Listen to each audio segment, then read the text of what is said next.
am painting up one of every single Space Marine chapter under the sun, and I have arrived at the 13th founding. The 13th cursed founding. Everybody's heard of the 21st cursed founding, but what about the 13th that produced the Exorcists and the Death Spectres? And with a name like the Death Spectres, it's hard to believe it's a cursed founding. I mean, the name is so innocent. The Death Spectres live outside a typical Imperium space, dealing with non-typical Imperium threats, like the Ghoul Stars, populated by all sorts of horrible beasties, including the Necron Flayed One. These guys are funky. The Death Spectres Space Marine chapter is a very mysterious gaggle of Space Marines, kinda reminiscent of the Legion of the Damned. I broke out my Intercessor Space Marine sprue and got to work hacking out my Marine. I know the Intercessor Space Marine kit well. The call pattern Mark 10 armor is what the distinguished Space Marine is wearing these days. For the weapon, I clipped out a bolter with underslung Astartes grenade launcher, clipping out the banana magazine, clipping off the little scope. Only on rare occasion do I actually use the scope, usually for sneaky Marines like Raven Guard or maybe Mantis Warriors. Once the top was all smooth, I glued it into place and then drilled out the barrel with a 1mm drill bit. Then I glued the arms onto the gun. I like attaching the gun arms first. I find it makes it easier to line it all up like this. Now to mix up some green stuff. I almost always put some green stuff under my Space Marine shoulders so that I can get them posed exactly how I want them. I like Space Marine shoulder pads up a little high. It gives a more old school look. To turn this from a vanilla Space Marine into a Death Spectre, I put on a little shoulder shield with a skull. Usually I would carve the skull off so I can replace it with a decal later, but not this time. To further embellish my boy, I want to add some extra ammo.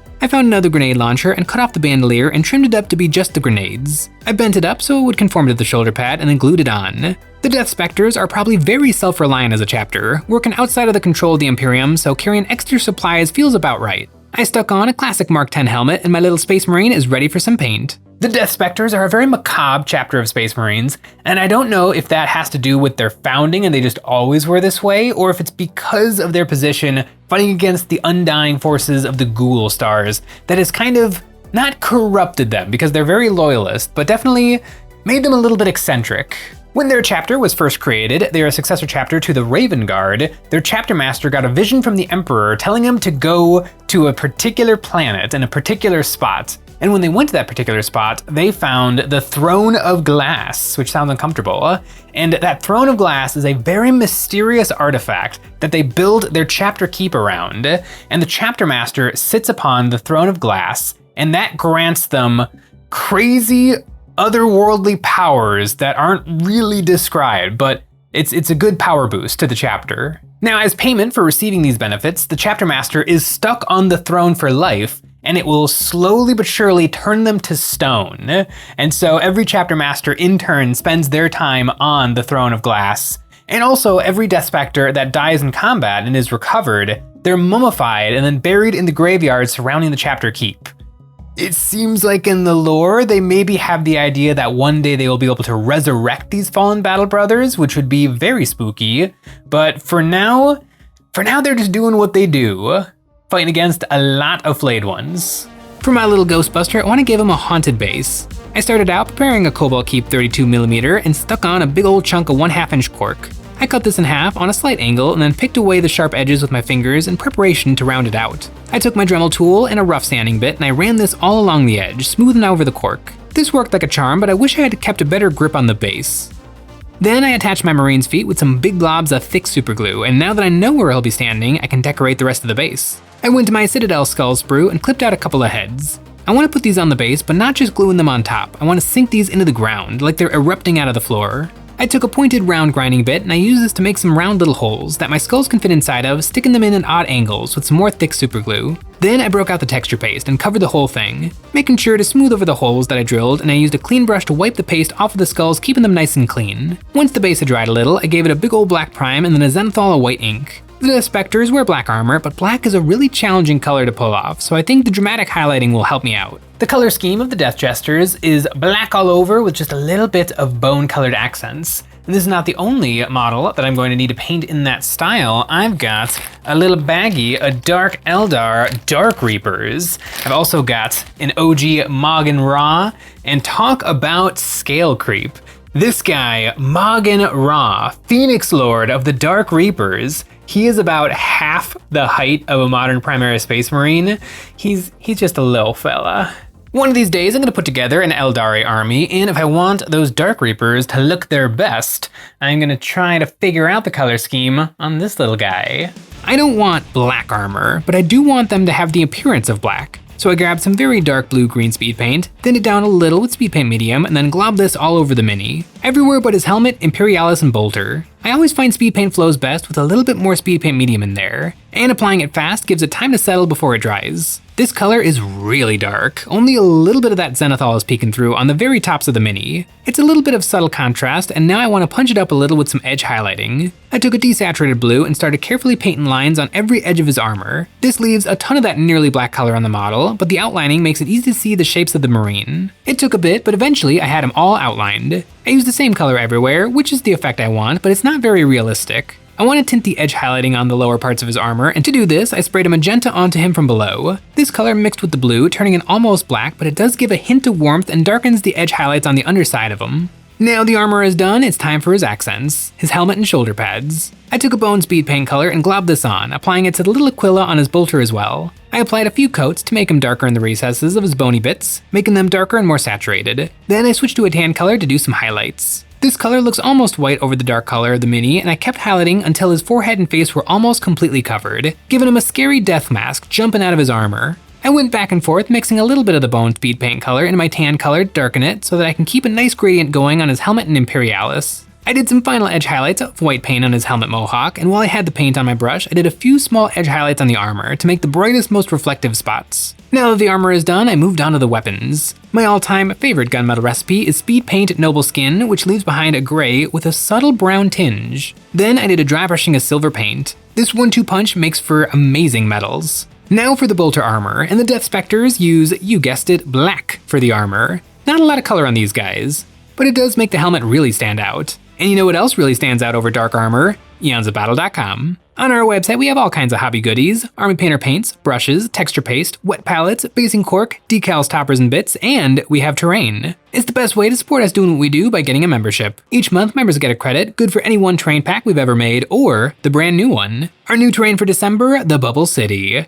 Embrace your inner amphibian with this alien encampment. A truly unique series of aquatic structures like the Bubble House, Bubble Command Center, and Bubble Fortress. And it's not just buildings, it also has some powerful defenses in the turret and shield walls. Get ready to get immersed in some underwater goodness, perfect for all the popular wargames. I picked out the weapon strap with some brown paint, mixing in a little bit of saturated brown to paint in some highlights, and then doing some edge highlights around the edge. And I painted on a few little micro scratches. With the weapons all done, I picked out the eyes with red paint. For a chapter this macabre, they need to have fiery red eyes. Now, the Death Spectres are a successor chapter to the Raven Guard, so if I was putting together an army of these suckers for the tabletop, I would be very tempted to go Vanguard Spearhead, which is the Raven Guard detachment for 40k.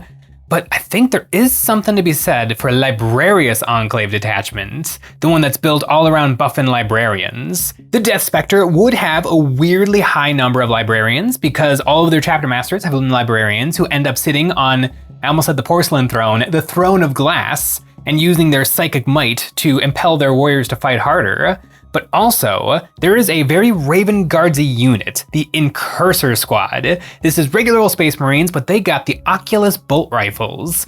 These are kind of normal bolters, but whatever they hit, that enemy unit, for the rest of my army, they all get +1 to hit against that thing. A pretty good ability, but pretty hard to pull off because you gotta get within 24-inch range, which is pretty close. They're just regular old Space Marines. They're not particularly survivable, so there's a reason that they're only 80 points. But you slap a Librarian and Phobos armor onto those suckers, all of a sudden they're not allowed to be shot at greater than 12-inch range.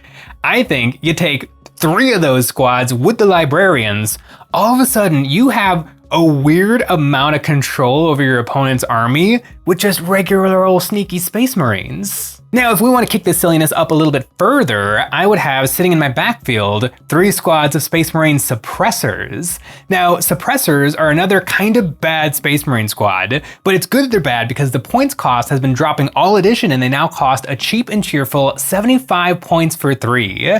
These are Space Marines with jump packs and autocannons. Now, those autocannons hit on 4s, which is part of why they're bad. Space Marines are supposed to hit on 3s, but with the Incursors in my army, I can bump that up to hitting on 3s, which is the correct number.